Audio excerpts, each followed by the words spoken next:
അസ്സലാമു അലൈക്കും വറഹ്മത്തുള്ളാഹി വബറകാതുഹു. ഇന്നൽ ഹംദലില്ലാഹ്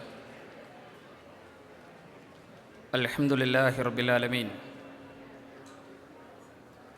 വസ്സലാത്തു വസ്സലാമു അലാ റസൂലിൽ അമീൻ വഅലാ ആലിഹി വസ്വഹാബിഹി അൽ ഫായിസീന ബിറിദല്ലാഹ് അമ്മാ ബഅദ്. ബിസ്മില്ലാഹിർ റഹ്മാനിർ റഹീം. അല്ലദീ ഖലഖൽ മൗത വൽ ഹയാത ലിയബ്ലുവക്കും അയ്യുക്കും അഹ്സനു അമല. വേദിയിലെ ആദരണീയരായ പണ്ഡിതന്മാരെ, നേതാക്കളെ, സ്നേഹം നിറഞ്ഞ സഹോദരങ്ങളെ, സഹോദരിമാരെ,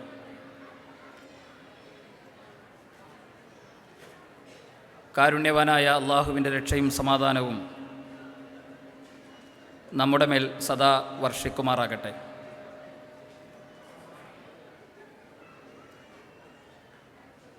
നവോത്ഥാനവും പ്രവാചകൻ സല്ലല്ലാഹു അലൈഹി വസല്ലമയും എന്ന വിഷയത്തെ സംബന്ധിച്ചാണ് അല്പസമയം നിങ്ങളുമായി സംസാരിക്കുവാനുള്ളത്. വളരെ സന്തോഷകരമായ ഒരു രാത്രിയിലാണ് നമ്മളിവിടെ സന്നിഹിതരായിട്ടുള്ളത്.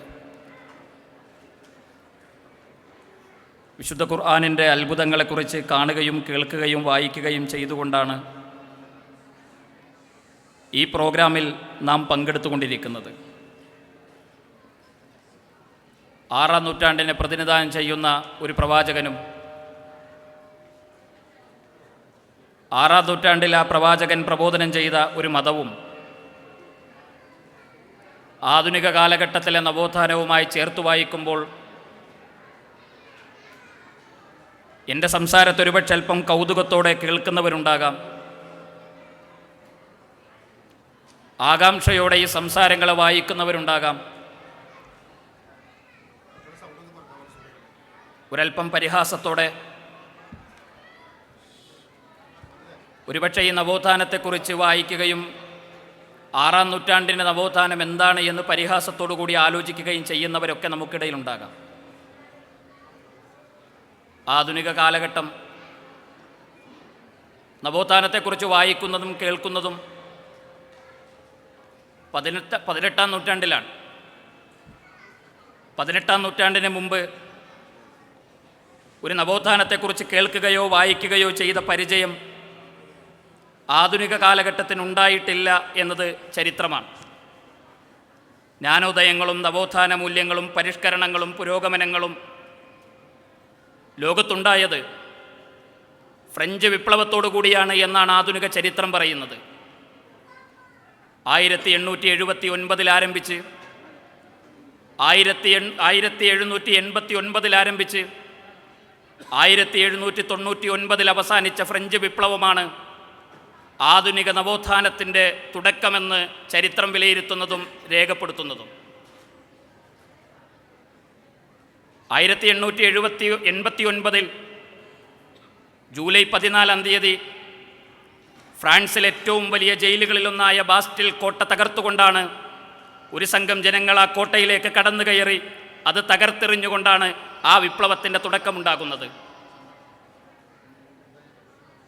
നൂറുകണക്കിന് ജയിൽ ജീവനക്കാരെ കൊന്നുകളയുകയും ആ ജയിലിലടക്കപ്പെട്ട തടവ് പുള്ളികളെ തുറന്നുവിടുകയും ആ ജയിലറയിൽ സൂക്ഷിക്കപ്പെട്ടിരുന്ന ആയുധങ്ങൾ കവർന്നെടുക്കുകയും ചെയ്ത് ഫ്രാൻസിൻ്റെ തെരുവോരങ്ങളിൽ രാഷ്ട്രീയ അരാജകത്വ കലാപമായി അത് വായിക്കുന്നുണ്ടെങ്കിലും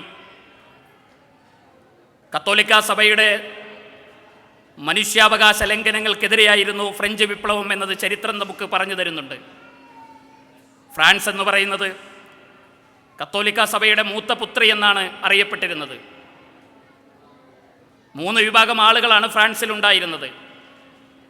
ഒന്നാമത്തെ വിഭാഗം സഭയുടെ പുത്രന്മാർ എന്നറിയപ്പെടുന്ന പ്രഭുക്കന്മാർ, രണ്ടാമത്തെ വിഭാഗം പുരോഹിതന്മാർ, മൂന്നാമത്തെ വിഭാഗം സാധാരണക്കാരായ മനുഷ്യരായിരുന്നു. പുരോഹിതന്മാരും പ്രഭുക്കന്മാരും ഒരു മനുഷ്യാവകാശങ്ങളും അനുവദിക്കാതെ സാധാരണക്കാരെ ചവിട്ടി മെതിച്ചപ്പോഴാണ് സാധാരണക്കാരൻ്റെ ഉള്ളിൽ നിന്ന് കടന്നു വന്ന വികാരത്തിൽ നിന്നുകൊണ്ടാണ് ഫ്രഞ്ച് വിപ്ലവത്തിൻ്റെ തുടക്കം നമുക്ക് വായിച്ചെടുക്കാൻ കഴിയുന്നത്. ഇക്വാലിറ്റിയെക്കുറിച്ചും ഫ്രട്ടേണിറ്റിയെക്കുറിച്ചും ലിബർട്ടിയെക്കുറിച്ചും ലോകം കേൾക്കുന്നതും വായിക്കുന്നതും 18-ാം നൂറ്റാണ്ടിന് ശേഷമാണ്. ഫ്രഞ്ച് വിപ്ലവത്തിൻ്റെ ചരിത്രത്തിൽ നിന്നുകൊണ്ടാണ് സ്വാതന്ത്ര്യത്തെയും സമത്വത്തെയും സാഹോദര്യത്തെയും ലോകം വായിക്കുകയും വിശകലനം ചെയ്യുകയും ചെയ്യുന്നത്. ഇന്ത്യയിലേക്ക് കടന്നു വരുമ്പോൾ ഇന്ത്യയുടെ ഭരണഘടന, ലോകരാജ്യങ്ങളുടെ ഭരണഘടനയിൽ ലിബർട്ടിയും ഫ്രട്ടേണിറ്റിയും ഇക്വാലിറ്റിയും ഒക്കെ കടന്നു വരുന്നത് 18-ാം നൂറ്റാണ്ടുകൾക്ക് ശേഷമാണ്. ഇന്ത്യയുടെ ഭരണഘടനയിലും നമുക്കത് വായിച്ചെടുക്കാൻ കഴിയും. ലോകത്ത് നടന്നിരുന്ന 18-ാം നൂറ്റാണ്ടുകൾക്ക് ശേഷം നടന്ന നവോത്ഥാന പ്രവർത്തനങ്ങളെല്ലാം മതത്തിനെതിരായിരുന്നു.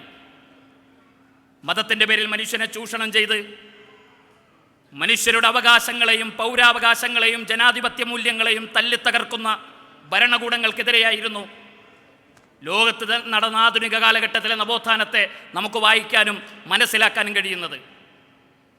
ഇന്ത്യയിലെ നവോത്ഥാനത്തിൻ്റെ പിതാവെന്നറിയപ്പെടുന്നത് പശ്ചിമ ബംഗാളിൽ ജനിച്ച രാജാറാം മോഹൻ റോയിയാണ്. രാജാറാം മോഹൻ റോയ് ഇന്ത്യയിലെ നവോത്ഥാനത്തിൻ്റെ പിതാവെന്നറിയപ്പെടുന്നത് അതിനൊരു കാരണമുണ്ടായിരുന്നു. തൻ്റെ ഏറ്റവും ചെറിയ പ്രായത്തിൽ 17 വയസ്സ് പ്രായമുള്ള തൻ്റെ സഹോദരിയുടെ ഭർത്താവ് മരിച്ചു പോകുമ്പോൾ ആ മരിച്ചുപോയ സഹോദരിയെ വലിച്ചിഴച്ച് ഭർത്താവിൻ്റെ ചിതയിലേക്ക് വലിച്ചെറിഞ്ഞ് ആ ചിതയിലിട്ട് തൻ്റെ സഹോദരിയെ ചുട്ടുകൊല്ലുന്നത് കണ്ട ആ വൈകാരികതയിൽ നിന്നുകൊണ്ടാണ് മതത്തിൻ്റെ പേരിൽ മനുഷ്യർക്കിടയിൽ ഉണ്ടായിരുന്ന ഈ ജീർണതകൾക്കെതിരെ രാജാറാം മോഹൻ റോയ് ശബ്ദമുയർത്തുന്നത്. 1804 രാജാറാം മോഹൻ റോയ് എഴുതിയൊരു പുസ്തകമുണ്ട്. തുഹ്ഫത്തുൽ മുവഹിദീൻ എന്നാണ് ആ പുസ്തകത്തിൻ്റെ പേര്. പേർഷ്യൻ ഭാഷയിലാണ് അദ്ദേഹം ആ പുസ്തകം എഴുതിയത്. അതിൻ്റെ ആമുഖം അദ്ദേഹം എഴുതുന്നത് അറബി ഭാഷയിലാണ്. രാജാറാം മോഹൻ റോയ് അറബി ഭാഷയിൽ ആമുഖം എഴുതിയ 1804 പേർഷ്യൻ ഭാഷയിൽ എഴുതിയ പുസ്തകത്തിൽ നിന്നുകൊണ്ടാണ് ചരിത്രത്തിൽ വലിയ നവോത്ഥാന പ്രവർത്തനങ്ങൾ ഇന്ത്യയിൽ തുടക്കം കുറിക്കപ്പെടുന്നത്.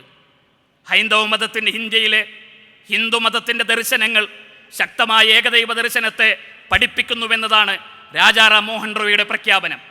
അദ്ദേഹത്തിൻ്റെ ആ പുസ്തകത്തിൻ്റെ ആമുഖത്തിൽ അദ്ദേഹം രേഖപ്പെടുത്തി വെക്കുന്ന ഏകദൈവ വിശ്വാസത്തിൻ്റെ അചഞ്ചലമായ കാര്യങ്ങളെ വ്യക്തമായി അദ്ദേഹം ലോകത്തിൻ്റെ മുന്നിൽ വിശദീകരിക്കുന്നുണ്ട്. രാജാറാം മോഹൻ റോയ് ഇവിടെയുള്ള നവോത്ഥാന പ്രവർത്തനങ്ങൾക്ക് തുടക്കം കുറിച്ചു.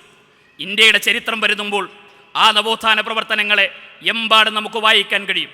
മതത്തിൻ്റെ പേരിൽ ജീർണതകൾ ഉണ്ടാകുമ്പോൾ, മനുഷ്യാവകാശങ്ങൾ നഷ്ടപ്പെടുമ്പോൾ, മനുഷ്യരുടെ സ്വാതന്ത്ര്യത്തെ ഹനിക്കപ്പെടുമ്പോൾ, അവരുടെ ജീവിതത്തെ ചവിട്ടിയരക്കുമ്പോൾ നവോത്ഥാന നായകന്മാർ ഉദയം ചെയ്യുന്നത് ചരിത്രത്തിലെമ്പാടും ഉണ്ടായ ഒരു പ്രതിഭാസമാണ്. ഒരിക്കൽ ഇന്ത്യയുടെ സ്വാതന്ത്ര്യ പോരാട്ടങ്ങൾ മുന്നോട്ട് പോകുന്നൊരു ഘട്ടത്തിൽ മഹാത്മാഗാന്ധി അംബേദ്കറോട് ചോദിക്കുന്നൊരു ചോദ്യമുണ്ട്. അംബേദ്കർ ബ്രിട്ടീഷുകാരൻ്റെ ജോലി സ്വീകരിച്ച്, ഇംഗ്ലീഷ് വിദ്യാഭ്യാസം സ്വീകരിച്ച് ബ്രിട്ടീഷ് ജോലി സ്വീകരിച്ച ഒരു വ്യക്തിയായിരുന്നു. ഗാന്ധിജി അദ്ദേഹത്തോട് പറയുന്നൊരു കാര്യമുണ്ട്. അംബേദ്കർ, നിങ്ങളുടെ ചില നിലപാടുകൾ നമ്മുടെ മാതൃരാജ്യത്തിൻ്റെ സ്വാതന്ത്ര്യത്തെ വൈകിപ്പിക്കുന്നതാണ്, നമ്മുടെ മാതൃരാജ്യത്തിൻ്റെ സ്വാതന്ത്ര്യത്തെ പിന്നോട്ട് വലിക്കുന്നതാണ് അംബേദ്കർ നിങ്ങളുടെ ചില നിലപാടുകളെന്ന് ഗാന്ധിജി അംബേദ്കറോട് പറയുന്ന വാചകങ്ങൾ നമുക്ക് കാണാൻ കഴിയും. ആ സമയത്ത് അംബേദ്കർ ഗാന്ധിജിയുടെ മുഖത്ത് നോക്കി പറയുന്നൊരു വാചകമുണ്ട്. മിസ്റ്റർ ഗാന്ധി, നിങ്ങൾ ഏത് മാതൃരാജ്യത്തെക്കുറിച്ചാണ് സംസാരിക്കുന്നത്? പൊതുവഴിയിലൂടെ നടക്കാൻ അവകാശമില്ലാത്ത, പൊതുകിണറിൽ നിന്ന് വെള്ളം കോരി കുടിക്കാൻ അവകാശമില്ലാത്ത, പൊതുവിദ്യാലയങ്ങളിൽ കുട്ടികളെ പഠിപ്പിക്കാൻ അവകാശമില്ലാത്ത ഞങ്ങളുടെ മാതൃരാജ്യത്തെക്കുറിച്ചാണോ നിങ്ങൾ ഞങ്ങളോട് സംസാരിക്കുന്നത് എന്ന് അംബേദ്കർ ഗാന്ധിജിയോട് ചോദിക്കുന്നൊരു ചോദ്യമുണ്ട്. മനുഷ്യാവകാശങ്ങളില്ലാത്ത, പൗരത്വങ്ങൾ നിഷേധിക്കപ്പെട്ടിരുന്ന, മതത്തിൻ്റെ പേരിൽ ജീർണവിശ്വാസങ്ങൾ കടന്നു വന്നിരുന്ന 18-ാം നൂറ്റാണ്ടുകൾക്ക് ശേഷമാണ് നവോത്ഥാനത്തെക്കുറിച്ച് ലോകം വായിക്കുന്നത്, ഇന്ത്യ വായിക്കുന്നത്, നമ്മൾ കേരളത്തിലേക്ക് കടന്നു വരുമ്പോഴും വായിക്കാൻ കഴിയുന്നത്. മലയാളികളാണ് നമ്മൾ. നമ്മുടെ പ്രത്യേകത എന്ന് പറയുന്നത്, നമ്മുടെ നാടിൻ്റെ പ്രത്യേകത എന്ന് പറയുന്നത് ഇതിനേക്കാളും ജീർണമായ മതവിശ്വാസങ്ങൾ കുമിഞ്ഞുകൂടിയിരുന്ന ഒരു കാലഘട്ടത്തിലാണ് കേരളത്തിൻ്റെ നവോത്ഥാന ചരിത്രങ്ങൾക്ക് തുടക്കം കുറിക്കപ്പെടുന്നത്. മാറുമറക്കാൻ അവകാശമില്ലാത്ത സ്ത്രീകൾ ഉണ്ടായിരുന്ന കാലഘട്ടമുണ്ടായിരുന്നു. കൈകൾ കൊണ്ട് തൻ്റെ മാറ് പൊത്തിപ്പിടിച്ചതിൻ്റെ പേരിൽ ആക്രമിക്കപ്പെട്ട സ്ത്രീകളുള്ള ഒരു നാടായിരുന്നു കേരളം എന്നത് നമുക്കിന്ന് അത്ഭുതത്തോടു കൂടിയാണ് നോക്കിക്കാണാൻ കഴിയുന്നത്. നമുക്കിന്ന് അത്ഭുതത്തോടു കൂടിയാണ് അത് വായിക്കാൻ കഴിയുന്നത്. മാറുമറക്കാൻ, വസ്ത്രം ധരിക്കാൻ അവകാശമില്ലാത്ത ദളിത് പുലിയ സ്ത്രീകളുണ്ടായിരുന്ന കേരളം എന്നുള്ളത് നമുക്ക് ആലോചിക്കാൻ കഴിയുമോ? ഇന്ന് 1915 കൊല്ലം പീരങ്കി മൈതാനിയിൽ അയ്യങ്കാളി ഒരു വലിയ സമ്മേളനം സംഘടിപ്പിച്ചു. ആയിരക്കണക്കിന് പുലിയ സ്ത്രീകളാണ് പീരങ്കി മൈതാനിയിൽ അന്ന് ഒരുമിച്ച് കൂടിയത്. ആയിരക്കണക്കിന് ആ സ്ത്രീകളുടെ പ്രത്യേകത, അവരുടെ കഴുത്തിലൊരു മാലയുണ്ടായിരുന്നു. കല്ലുമാല സമരമെന്നാണ് ചരിത്രത്തിൽ ആ നവോത്ഥാന പ്രവർത്തനത്തെ വിളിക്കുന്നതും വിലയിരുത്തുന്നതും. കല്ലുമാലയണിഞ്ഞ, കല്ലുകളും കുപ്പിച്ചില്ലുകളും കൊണ്ട് കോർത്ത മാല ധരിച്ച സഹോദരിമാർ, പുലിയ സ്ത്രീകളാണ് അവിടെ ഒരുമിച്ച് കൂടിയത്. അവരാ മാല പൊട്ടിച്ചെറിഞ്ഞു, ആ കല്ലുകൾ പൊട്ടിച്ചെറിഞ്ഞു. കല്ലുമാല സമരമെന്ന് ചരിത്രം അതിനെ വിളിക്കുന്നു. 5 മീറ്റർ ഉയരത്തിലാണ് പീരങ്കി മൈതാനിയിൽ ആ കല്ലുകൾ കൂട്ടിയിട്ടപ്പെട്ടത് എന്ന് കേരളത്തിൻ്റെ ചരിത്രം വായിക്കുമ്പോൾ നമുക്ക് കാണാൻ കഴിയും. ആൾക്കൂട്ട കൊലപാതകങ്ങളെക്കുറിച്ച് ഇന്ത്യയിൽ നമ്മൾ വായിക്കുന്നുണ്ട്. പശുവിനെ കൊണ്ടുപോകുമ്പോൾ ആൾക്കൂട്ടങ്ങൾ മർദ്ദിച്ചു കൊന്ന മനുഷ്യരുടെ ചരിത്രങ്ങളുണ്ട്. ആളുകളെ ഭക്ഷണം കഴിച്ചതിൻ്റെ പേരിൽ ആൾക്കൂട്ടങ്ങൾ തല്ലിക്കൊന്ന മനുഷ്യരുടെ ചരിത്രം വായിക്കുന്നുണ്ട്. ഉപ്പ് എന്ന് മലയാളത്തിൽ പറഞ്ഞതിൻ്റെ പേരിൽ ഒരു മനുഷ്യനെ തല്ലിക്കൊന്ന നാടിൻ്റെ പേരാണ് കേരളം എന്ന് പറയുന്നത്. പാലക്കാട് ജില്ലയിൽ ഒറ്റപ്പാലം എന്ന് പറയുന്ന പ്രദേശത്ത് ഉപ്പ് എന്ന് പറഞ്ഞതിൻ്റെ പേരിൽ ഒരു മനുഷ്യനെ തല്ലിക്കൊന്ന മനുഷ്യരുള്ള ചരിത്രമുള്ള ഒരു നാടിൻ്റെ പേരാണ് കേരളം എന്ന് പറയുന്നത്. നവോത്ഥാനങ്ങൾ അവിടെ നിന്ന് ആരംഭിച്ചു. ഭാഷ സംസാരിക്കാൻ അർഹതയില്ലാത്ത മനുഷ്യർ ജീവിച്ച ഒരു മണ്ണ്, പുളിച്ചത് എന്നാണ് അവർ പറയേണ്ടത്. ഞാനെന്ന് സംസാരിക്കാൻ അവകാശമില്ലാത്ത മനുഷ്യരുണ്ടായിരുന്ന ഒരു കാലമുണ്ട്. അടിയാനെന്നാണ്, അടിമയെന്നാണ്, അടിയാനെന്നാണ് പറയാൻ അവർക്ക് അവകാശമുണ്ടായിരുന്നത്. ചരിത്രങ്ങൾ ഒരുപാട് നമുക്ക് വായിക്കാൻ കഴിയും. സ്വാതന്ത്ര്യത്തെയാണ്, മനുഷ്യരുടെ സ്വാതന്ത്ര്യത്തെയും മനുഷ്യരുടെ പൗരാവകാശങ്ങളെയും മനുഷ്യരുടെ അവരുടെ സമത്വത്തെയുമാണ് ആധുനിക നവോത്ഥാനം വിലയിരുത്തുന്നത്. എന്നാൽ നമ്മൾ ചരിത്രത്തിൽ ഒന്നുകൂടി പിന്നോട്ട് പോകുക. ഞാൻ ആദ്യം ഇവിടെ സൂചിപ്പിച്ചു, നാം സംസാരിക്കുന്നത് 6-ാം നൂറ്റാണ്ടിലെ നവോത്ഥാനത്തെക്കുറിച്ചാണ്. നാം സംസാരിക്കുന്നത് 6-ാം നൂറ്റാണ്ടിലെ 6-ാം നൂറ്റാണ്ടിലെ നവോത്ഥാനവുമായി കടന്നു വന്ന ഒരു പ്രവാചകൻ പ്രബോധനം ചെയ്ത മതദർശനത്തെക്കുറിച്ചാണ്. ഇവിടെ നമ്മൾ ആധുനിക കാലഘട്ടം 6-ാം നൂറ്റാണ്ട് എന്ന് പരിഹസിക്കുകയും ആക്ഷേപിക്കുകയും ചെയ്യുന്നത് ഒരു സാർവത്രികമായൊരു കാലമാണ്. നമ്മുടെ കണ്ണടകൾക്ക് പിന്നിൽ മുഹമ്മദ് നബിയെ നമുക്ക് വായിക്കാൻ കഴിയണം. നമ്മുടെ പുസ്തകങ്ങൾക്കപ്പുറത്ത് പ്രവാചകനെ നമുക്ക് നോക്കിക്കാണാൻ കഴിയണം. നമ്മുടെ മഞ്ഞക്കണ്ണടകൾക്കപ്പുറത്ത് ഈ സമൂഹത്തിന് മുന്നിൽ പ്രവാചകനെ ഉയർത്തിവെക്കാൻ നമുക്ക് സാധിക്കണം. എബ്രഹാം ലിങ്കൺ മുതൽ ബറാക് ഒബാമ വരെ ഭരണം നടത്തിയ അമേരിക്കയുടെ തെരുവോരങ്ങളിൽ നിന്ന് ഈ അടുത്ത കാലഘട്ടത്തിൽ കേട്ടൊരു ശബ്ദമുണ്ടായിരുന്നു. എനിക്ക് ശ്വാസം മുട്ടുന്നുവെന്നായിരുന്നു ആ ശബ്ദം ഉയർന്നു കേട്ടത്. ലോകത്ത് ആ ശബ്ദം കേൾക്കാത്ത മനുഷ്യരില്ല. അമേരിക്കയിലെ വെള്ളപ്പട്ടാളക്കാരൻ്റെ ബൂട്ടിനടിയിൽ ശ്വാസം മുട്ടി എനിക്ക് ശ്വാസം മുട്ടുന്നുവെന്ന് ലോകത്തോട് വിളിച്ചു പറഞ്ഞ ജോർജ് ഫ്ലോയിഡിൻ്റെ കരച്ചിൽ കേൾക്കാത്ത മനുഷ്യരുണ്ടോ നമുക്കിടയിൽ? ആ അമേരിക്ക ഇസ്ലാമിനെയും മുസ്ലിങ്ങളെയും പ്രവാചകനെയും സംസ്കാരമില്ലാത്ത 6-ാം നൂറ്റാണ്ട് എന്ന് പരിഹസിക്കുമ്പോൾ അത് ഏറ്റുപാടുന്നവരുണ്ട്. നിങ്ങളങ്ങ് മക്കയിലേക്കൊന്ന് കടന്നു ചെല്ലണം. പ്രവാചകൻ്റെ മുന്നിലേക്ക് ഒരു ചെറുപ്പക്കാരൻ പരാതിയുമായി കടന്നു വരുന്നുണ്ട്. ആ മനുഷ്യൻ്റെ പേരാണ് ബിലാൽ ഇബ്നു റബാഹ് റളിയല്ലാഹു അൻഹു എന്ന് പറയുന്നത്. ബിലാൽ റളിയല്ലാഹു അൻഹു പ്രവാചകൻ സ്വല്ലല്ലാഹു അലൈഹി വസല്ലമയോട് പറയുന്നത്, പ്രവാചകരെ, എന്നെ അബൂദർ ലിഫാരി ആക്ഷേപിച്ചു നബിയെ. അബൂദർ ലിഫാരി എന്നെ ആക്ഷേപിച്ചു, എന്നെ കറുത്തവളുടെ മകനെ എന്നെ ആക്ഷേപിച്ചു. അബൂദർ ലിഫാരിയെ അള്ളാഹുവിൻ്റെ പ്രവാചകൻ തൻ്റെ സമീപത്തേക്ക് വിളിക്കുന്നുണ്ട്. പേടിയോടുകൂടി റസൂലുള്ളാഹിൻ്റെ മുന്നിലേക്ക് കടന്നു ചെല്ലുന്ന അബൂദർ ലിഫാരി റളിയല്ലാഹു അൻഹുവിൻ്റെ കൈ പിടിച്ചുകൊണ്ട് അള്ളാഹുവിൻ്റെ പ്രവാചകൻ അബൂദറിനോട് ചോദിക്കുന്നൊരു ചോദ്യമുണ്ട്. നിന്റെ മനസ്സിൽ നിന്ന് നവോത്ഥാനം കടന്നു വന്നിട്ടില്ലേ എന്നാണ്. നിന്റെ മനസ്സിലേക്ക് നവോത്ഥാനം പ്രവേശിക്കപ്പെട്ടിട്ടില്ലേ എന്നാണ്. ജാഹിലിയ്യത്താണോ നിന്നെ നയിച്ചുകൊണ്ടിരിക്കുന്നത് എന്നാണ്. അബൂദർ ലിഫാരി റളിയല്ലാഹു അൻഹു ബിലാൽ ഇബ്നു റബാഹ് റളിയല്ലാഹു അൻഹുവിൻ്റെ മുന്നിലേക്ക് കടന്നു ചെല്ലുന്നുണ്ട്. കടന്നു ചെന്ന് ബിലാൽ റളിയല്ലാഹു അൻഹുവിൻ്റെ കൈ പിടിച്ച് തൻ്റെ മുഖം ഈ മരുഭൂമിയിൽ ഈ മണ്ണിൽ ചേർത്ത് വെച്ച് എൻ്റെ മുഖത്ത് താങ്കളുടെ കാല് കൊണ്ടൊന്ന് ചവിട്ടി അരക്കണമെന്ന് ബിലാൽ ഇബ്നു റബാഹ് റളിയല്ലാഹു അൻഹുവിനോട് അബൂദർ ലിഫാരി റളിയല്ലാഹു അൻഹു ആവശ്യപ്പെടുന്നത് ചരിത്രത്തിൽ നമുക്ക് വായിക്കാൻ കഴിയും. ഇസ്ലാമിൻ്റെ ചരിത്രത്തിലല്ലാതെ, 6-ാം നൂറ്റാണ്ടിൻ്റെ കഥകളിലല്ലാതെ, 6-ാം നൂറ്റാണ്ടിൻ്റെ നവോത്ഥാനത്തിലല്ലാതെ ഈ ചരിത്രങ്ങളെ എവിടെയാണ് നമുക്ക് വായിക്കാൻ കഴിയുക? റിയാദിലെ ആളുകളുടെ, വിദേശികളും സ്വദേശികളുമായ മനുഷ്യരുടെ കണ്ണുകൾക്ക് കുളിർമ നൽകുന്ന ഒരു അത്ഭുതമാണ് ബോളിവാഡ് എന്ന് പറയുന്നത്. അവിടെ റോമിലെ കൊളോസിയം നമുക്ക് കാണാൻ കഴിയും. നിങ്ങൾ നിങ്ങളുടെ കൈകളിലുള്ള മൊബൈൽ ഫോൺ എടുത്ത് കൊളോസിയം എന്നും സെർച്ച് ചെയ്താൽ നിങ്ങൾക്ക് കൊളോസിയത്തിൻ്റെ ചരിത്രം കിട്ടും. എന്താണ് കൊളോസിയത്തിൻ്റെ ചരിത്രം എന്ന് പറയുന്നത്? ആധുനിക കാലഘട്ടത്തിലാണ് നിങ്ങൾക്ക് ആ ചരിത്രത്തെ വായിക്കാൻ കഴിയുന്നത്. അടിമകളായ മനുഷ്യരെ ആയുധങ്ങളുമായി കൊളോസിയത്തിൻ്റെ ഉള്ളിലേക്ക് ഇറക്കി നിർത്തും. അതിൻ്റെ ചുറ്റും വലിയ ഗ്യാലറികളാണ്. ആ ഗ്യാലറികളിൽ ആളുകൾ ആർത്ത് ചിരിക്കും. എന്തിനാണ് അവർ ആർത്ത് ചിരിക്കുന്നത്? ആ അടിമകളായി ആയുധങ്ങളുമായി കടന്നു ചെല്ലുന്ന മനുഷ്യർക്ക് മുന്നിലേക്ക് ഭീമാകാരമായ മൃഗങ്ങളെ അവർ തുറന്നുവിടും. ആ മൃഗങ്ങളുമായിട്ട് അടിമകളെ ഏറ്റുമുട്ടണം. അടിമകളെ ചവച്ചരച്ച് ആ കൊളോസിയത്തിനകത്ത് വാരി വിതറുന്ന മൃഗങ്ങളുടെ ദ്രംഷ്ടകളെ നോക്കി കൈയടിച്ച് അതാഘോഷിക്കുന്ന മനുഷ്യരുണ്ടായിരുന്നു. അവിടെ വലിയ കൊടും കുറ്റവാളികൾക്ക് മുന്നിലേക്ക് സാധാരണക്കാരായ അടിമകളെ പറഞ്ഞേക്കും. അതേപോലെ തന്നെ മല്ലന്മാരായ അടിമകളുടെ മുന്നിലേക്ക് ദുർബലരായ അടിമകളെ പറഞ്ഞേക്കും. അവരേറ്റുമുട്ടി ദുർബലന്മാർ മരിച്ചു വീഴുമ്പോൾ ആർത്തട്ടഹസിച്ചിരുന്ന കാഴ്ചക്കാണ് കൊളോസിയം എന്ന് പറയുന്നത്. അത് നമുക്കതിൻ്റെ ആ കൊളോസിയത്തിൻ്റെ മാതൃകകൾ നമുക്കിവിടെ കാണാൻ കഴിയും. എന്നാൽ ആ കൊളോസിയത്തിൽ അടിമകളെ ചവിട്ടിയരച്ച് 18-ാം നൂറ്റാണ്ടുകൾക്ക് ശേഷം അടിമത്ത വിമോചനത്തിൻ്റെ ശബ്ദത്തെക്കുറിച്ച് ലോകവും ആധുനിക രാജ്യങ്ങളും ലോകവും സംസാരിക്കുമ്പോൾ 6-ാം നൂറ്റാണ്ടിൽ ഒരു ശബ്ദം ഉയർന്നു കേൾക്കുന്നുണ്ട്. ആ ശബ്ദം കേൾക്കുന്നത് മഹാനായ മുഹമ്മദ് നബി സല്ലല്ലാഹു അലൈഹി വസല്ലമയുടെ നാവിൽ നിന്നുകൊണ്ടാണ് ലോകം ആ ശബ്ദത്തെ വായിക്കുന്നത്. അടിമകളോട് കാണിക്കേണ്ട മര്യാദകളെക്കുറിച്ച്, നിങ്ങളൊരടിമയെ കൊന്നുകളഞ്ഞാൽ നിങ്ങൾ കൊല്ലപ്പെടേണ്ടവനാണെന്ന് ലോകത്തോട് സംസാരിച്ച ഒരു മഹാവ്യക്തിത്വമാണ് മുഹമ്മദ് നബി. നിങ്ങളൊരടിമയുടെ അംഗവിച്ഛേദം നടത്തിയാൽ നിങ്ങളുടെ ശരീരങ്ങൾ അംഗവിച്ഛേദം നടത്തപ്പെടേണ്ടതാണ് എന്ന് ലോകത്തോട് സംസാരിച്ച മുഹമ്മദ് നബി സല്ലല്ലാഹു അലൈഹി വസല്ലമയുടെ ചരിത്രത്തെ നമുക്ക് വായിക്കാൻ കഴിയും. അടിമകൾക്ക് വേണ്ടി, നിങ്ങൾ അടിമകൾക്ക് ഭാരമുള്ള ജോലി ഏൽപ്പിച്ചു കൊടുത്താൽ ആ ജോലിയിൽ നിങ്ങൾ അവരെ സഹായിക്കണമെന്ന് അടിമകൾക്ക് വേണ്ടി സംസാരിച്ച പ്രവാചകൻ, കഅബാലയം പ്രവാചകന്റെ കാൽച്ചുവട്ടിൽ വന്നൊരു ദിവസമുണ്ട്. ആ കഅബാലയത്തിന്റെ മുന്നിലേക്ക് അള്ളാഹുവിന്റെ പ്രവാചകൻ കടന്നു ചെല്ലുന്നുണ്ട്. ആധുനിക രാജ്യം എന്ന് പറയുന്നത്, നമ്മുടെ നാടെന്ന് പറയുന്നത് പഞ്ചായത്ത് പ്രസിഡന്റുമാർ, ദളിതരായ പഞ്ചായത്ത് പ്രസിഡന്റ്, സംവരണ വിഭാഗത്തിലെ പഞ്ചായത്ത് പ്രസിഡന്റ്, നാട്ടിലെ പഞ്ചായത്ത് ഭരിച്ച് ആ കാലാവധി അവസാനിച്ചു കഴിഞ്ഞാൽ ചാണക വെള്ളം തെളിച്ച് ശുദ്ധീകരിച്ചിട്ട് അടുത്തയാൾ ജനറൽ സീറ്റിൽ മത്സരിച്ചയാൾ ആ പഞ്ചായത്ത് ഓഫീസുകളിൽ കയറി നിൽക്കുന്ന കേരളത്തിലും ഇന്ത്യയിൽ നിന്നുകൊണ്ടാണ് അടിമകളുടെ നവോത്ഥാനത്തെക്കുറിച്ച് സംസാരിച്ച പ്രവാചകന്റെ ജീവിതത്തെയും കാലഘട്ടങ്ങളെയും നമുക്ക് വായിക്കാൻ കഴിയുന്നത്. കഅബാലയത്തിന്റെ മുന്നിലേക്ക് കടന്നു ചെല്ലുമ്പോൾ പ്രവാചകന്റെ വലതുഭാഗത്തും ഇടതുഭാഗത്തും 2 മനുഷ്യരുണ്ടായിരുന്നു. ആ മനുഷ്യരുടെ പേരാണ്, ഒന്ന് ബിലാൽ ഇബ്നു റബാഹ് റളിയല്ലാഹു അൻഹു എന്ന് പറയുന്നത്, 2 ഖബ്ബാബ് റളിയല്ലാഹു അൻഹു എന്ന് പറയുന്നത്.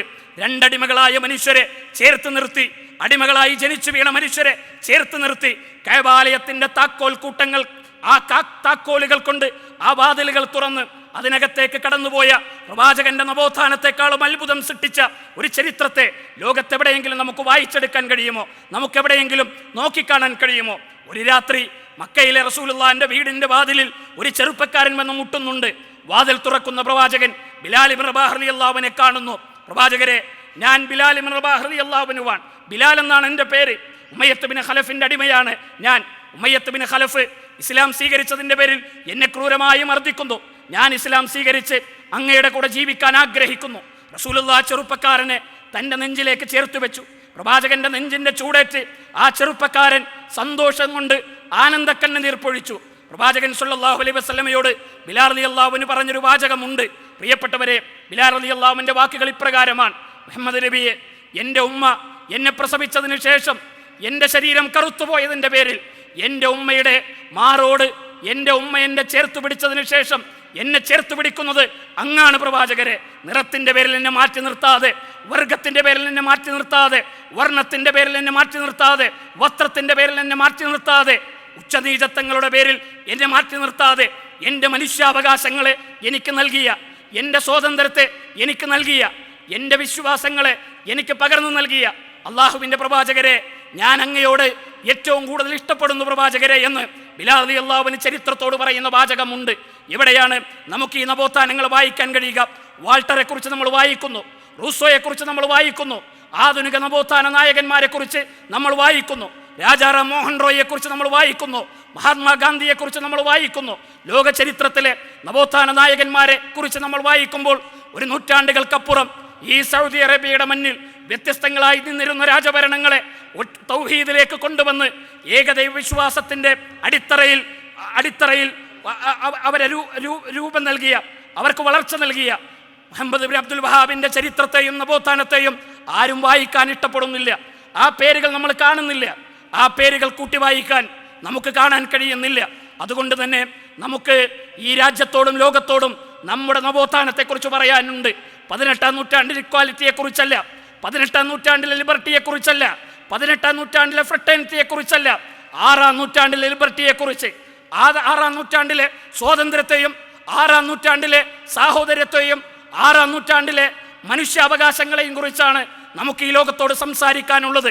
എഴുന്നേറ്റ് നിന്ന് പ്രവാചകന്റെ ചരിത്രത്തെ ഈ ലോകത്തിൻ്റെ മുന്നിൽ വായിക്കാനുള്ള തൻ്റെ ഇടവും ആത്മവിശ്വാസവുമാണ് പ്രിയപ്പെട്ട വിശ്വാസികൾ എന്ന നിലയിൽ നാം ആർജിച്ചെടുക്കേണ്ടത്.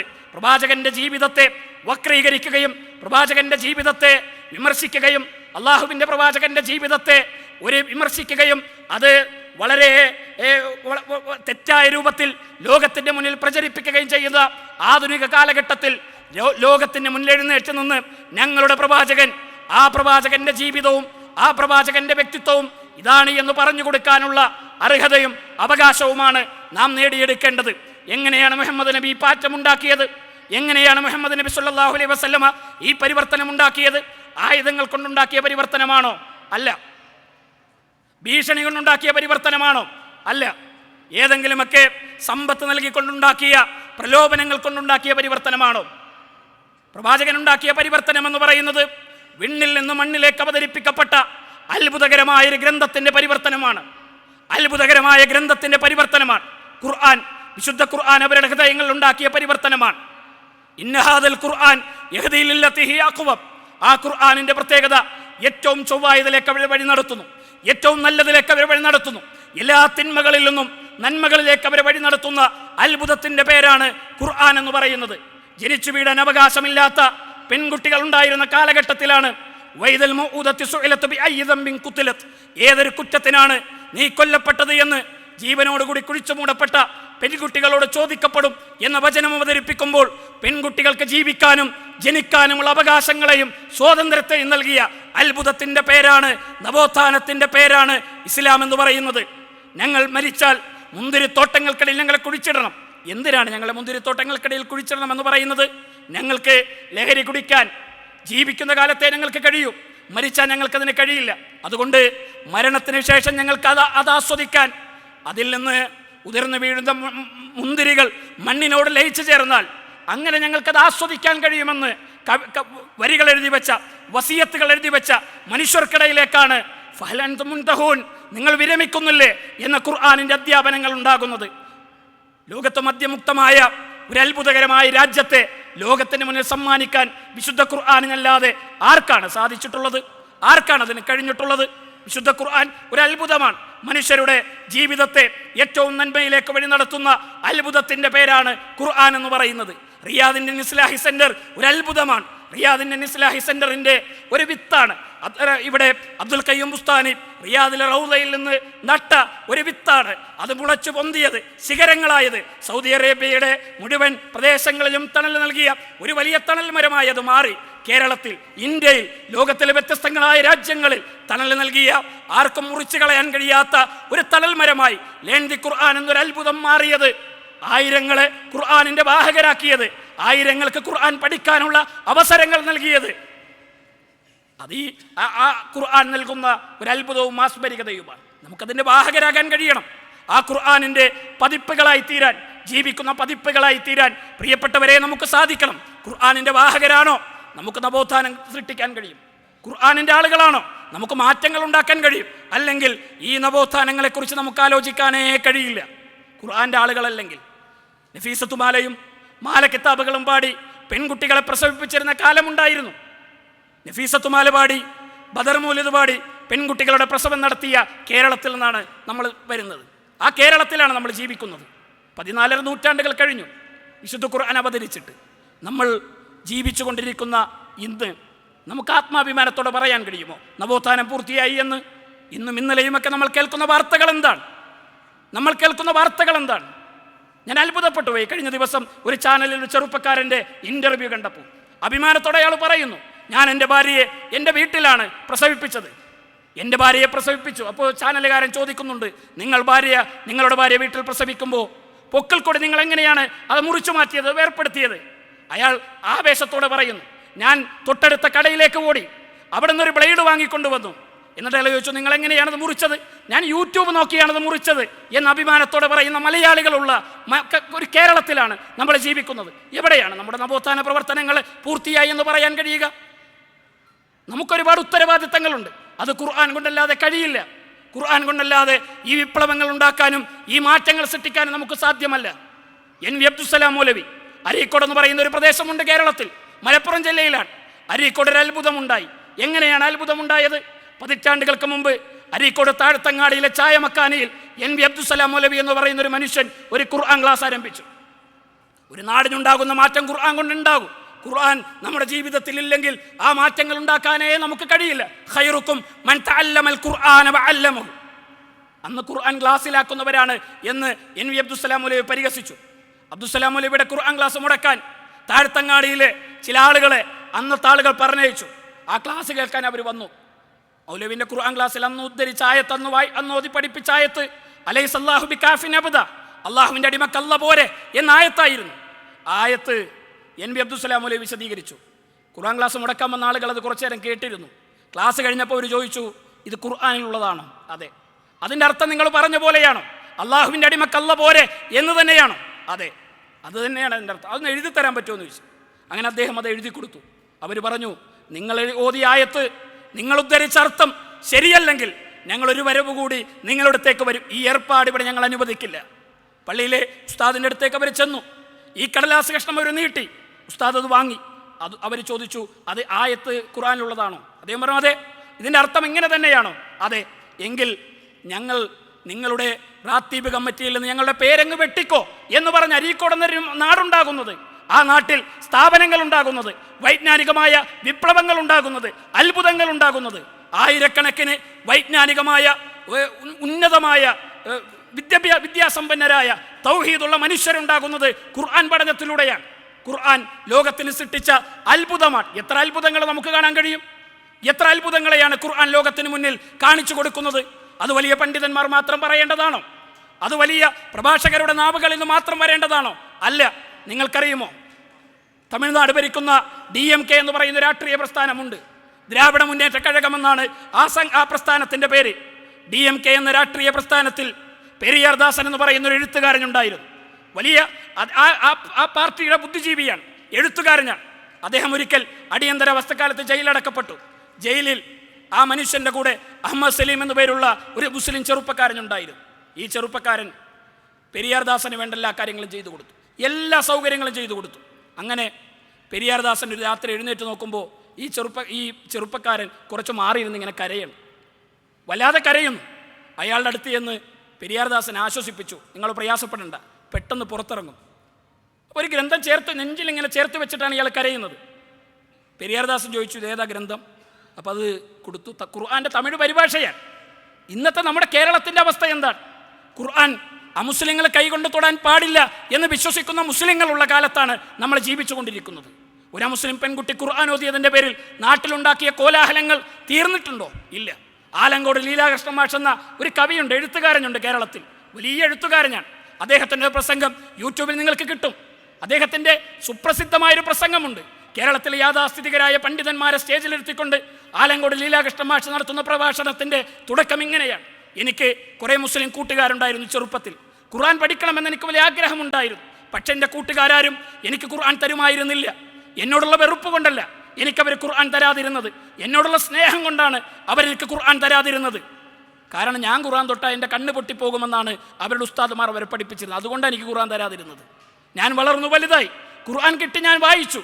അന്ന് എനിക്ക് മനസ്സിലായി, ഖുർആൻ എന്ന് പറയുന്നത് മനുഷ്യരുടെ കണ്ണ് പൊട്ടിക്കുന്ന ഗ്രന്ഥമല്ല, അത് മനുഷ്യരുടെ കണ്ണ് തുറപ്പിക്കുന്ന ഗ്രന്ഥമാണ് എന്നെനിക്ക് മനസ്സിലായി. എന്ന് ആലങ്കോട് ലീലാകൃഷ്ണൻ മാഷിൻ്റെ ഒരു പ്രസംഗമുണ്ട്. പെരിയാർ ദാസൻ ഈ ഖുർആൻ വാങ്ങി വായിച്ചു. അടിയന്തരാവസ്ഥ കഴിഞ്ഞ് ജയിലിൽ നിന്ന് പുറത്തിറങ്ങുന്നത് ഒരു അത്ഭുതമാണ്, ഇന്ത്യയിലെ ഒരു മഹാത്ഭുതമാണ്.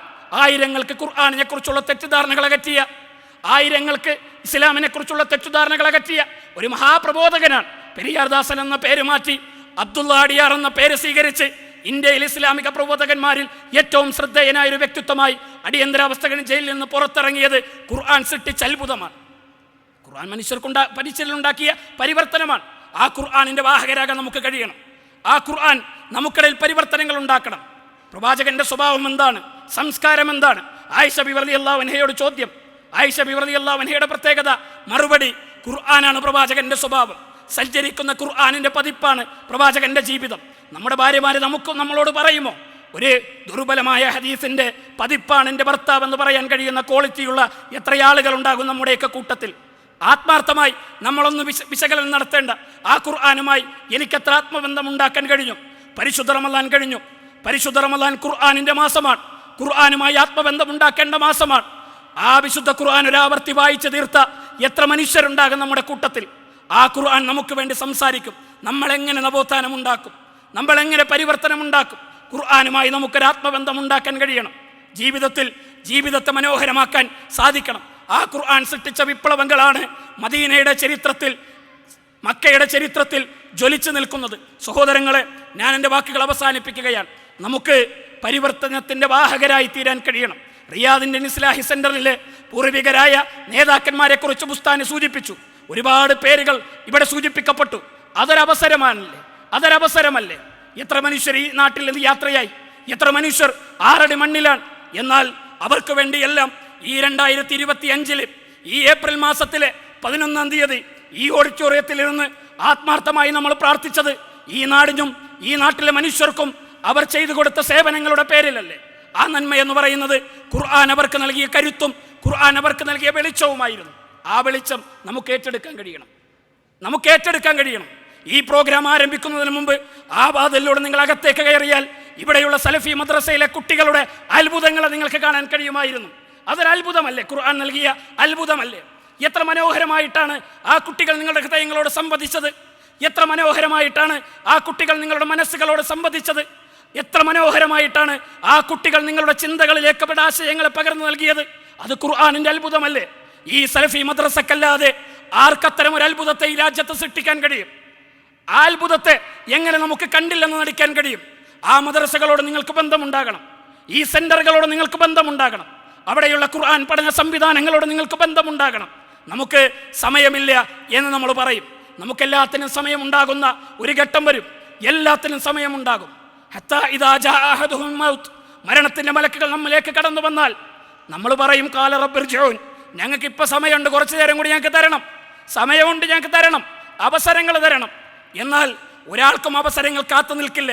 മലക്കുകൾ അവരുടെ ആത്മാക്കളെ ഊരിയെടുക്കുന്ന സമയത്ത് അവർ പറയും, റബ്ബി ലൗലാ അഖർതനി ഇലാ അജലിൻ ഖരീബ്, ഞങ്ങൾക്ക് കുറച്ച് സമയം കൂടി തരുമോ, കുറച്ച് ടൈം ഞങ്ങൾക്ക് തരുമോ? എന്തിനാ? ഞങ്ങൾ ഖുർആൻ ക്ലാസ് സംഘടിപ്പിക്കാം, ഞങ്ങൾ ഇസ്ലാഹി സെന്ററിന്റെ പ്രവർത്തനങ്ങളിൽ പങ്കാളികളാകാം, ഞങ്ങൾ മദ്രസകളിൽ ഞങ്ങളുടെ കുട്ടികളെ സജീവമായി പങ്കെടുപ്പിക്കാം, ഞങ്ങൾ ഒരുപാട് നല്ല പ്രവർത്തനങ്ങളിൽ ഏർപ്പെടാം. പക്ഷെ അള്ളാഹ് പറയുന്നൊരു മറുപടിയുണ്ട്, കല്ലാ ഇന്നഹാ കലിമത്തുൻ ഹുവ ഖായിലുഹാ, വെറും വർത്തമാനം പറയുന്നവന്റെ ജൽപ്പനങ്ങളായി അതില്ലാതാകുന്നൊരു സമയമുണ്ട്. ഒന്നിനും പ്രയോജനമില്ലാതെ ആ ജൽപ്പനങ്ങൾ ഉപകാരപ്പെടാതെ നഷ്ടകാരികളായി, നാശകാരികളായി, നരകത്തിന്റെ അവകാശികളായി തീരുന്ന വിറകുകൊള്ളുകളാകുന്ന അവസ്ഥകൾ നമുക്കുണ്ടാകരുത്. നാം സ്വർഗത്തെ പ്രതീക്ഷിക്കണം. സ്വഹാബികൾ കണ്ട സ്വർഗം ഖുർആൻ ഉണ്ടാക്കിയ അത്ഭുതമാണ്.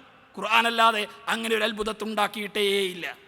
ഖുർആനല്ലാതെ അങ്ങനെ ഒരു ജീവിതത്തെ ഉണ്ടാക്കിയിട്ടേയില്ല. നമുക്ക് റസൂലുള്ളാഹിനോട് സ്നേഹമുണ്ടാകണം, നമുക്ക് പ്രവാചകനോട് ഇഷ്ടമുണ്ടാകണം, നമുക്ക് ഖുർആനിനോട് ഇഷ്ടമുണ്ടാകണം, ഖുർആനിനോടും പ്രവാചകനോടും ഇഷ്ടമുണ്ടാകണം.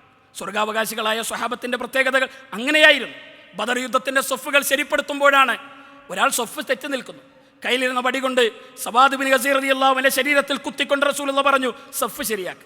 സവാദ് റളിയല്ലാഹുവിന് പറഞ്ഞു, നബിയെ, എൻ്റെ ശരീരം വേദനിച്ചു, എനിക്ക് പ്രതികാരം ചെയ്യണം, എനിക്ക് അങ്ങയോട് പ്രതികാരം ചെയ്യണം. ആരോടാ? അള്ളാഹുവിൻ്റെ പ്രവാചകനോട് പ്രതികാരം ചെയ്യണം. സ്വഹാബികൾക്ക് അത് സഹിക്കാൻ കഴിയോ? ഉമർ റളിയല്ലാഹുവിന് പറഞ്ഞു, ഈ ധിക്കാരിയുടെ കഴുത്ത് വെട്ടട്ടെ പ്രവാചകരെ, ഈ ധിക്കാരിയെ, ഇവന്റെ കഴുത്ത് ഞങ്ങൾ വെട്ടട്ടെ. റസൂലുള്ളാഹി പറഞ്ഞു, പാടില്ല, പ്രതികാരം എടുക്കട്ടെ.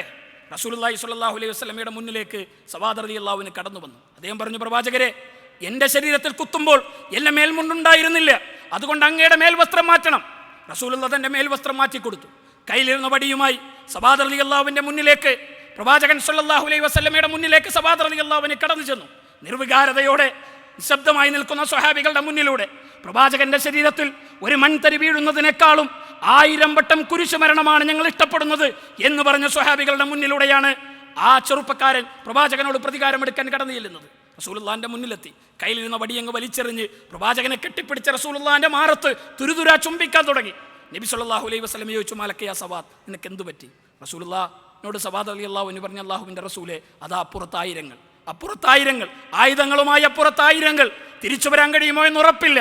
അതുകൊണ്ട് പ്രവാചകരെ, ഞാൻ എൻ്റെ ശരീരത്തെ അങ്ങയുടെ ശരീരവുമായി എന്തു ചേർത്ത് വെക്കണം എന്ന് ആഗ്രഹിച്ചു പോയി നബിയെ. അതുകൊണ്ടാണ് പ്രവാചകനോട് ഇഷ്ടമുണ്ടാകാൻ കഴിയണം. നമുക്ക് ആ പ്രവാചകനോട് എത്ര ഇഷ്ടമുണ്ട്, നമുക്ക് ആ പ്രവാചകനോട് എത്ര സ്നേഹമുണ്ട്. നമ്മുടെ സംസാരങ്ങളിൽ, നമ്മുടെ പെരുമാറ്റങ്ങളിൽ, നമ്മുടെ ഇടപാടുകളിൽ നമുക്ക് ആ പ്രവാചകനുള്ള സ്നേഹം പ്രകടിപ്പിക്കാൻ കഴിയുമോ? അത് തൗഹീദാണ് നമുക്ക് നൽകുന്നത്. ആ തൗഹീദാണ് നമുക്ക് ആത്മവിശ്വാസം നൽകുന്നത്.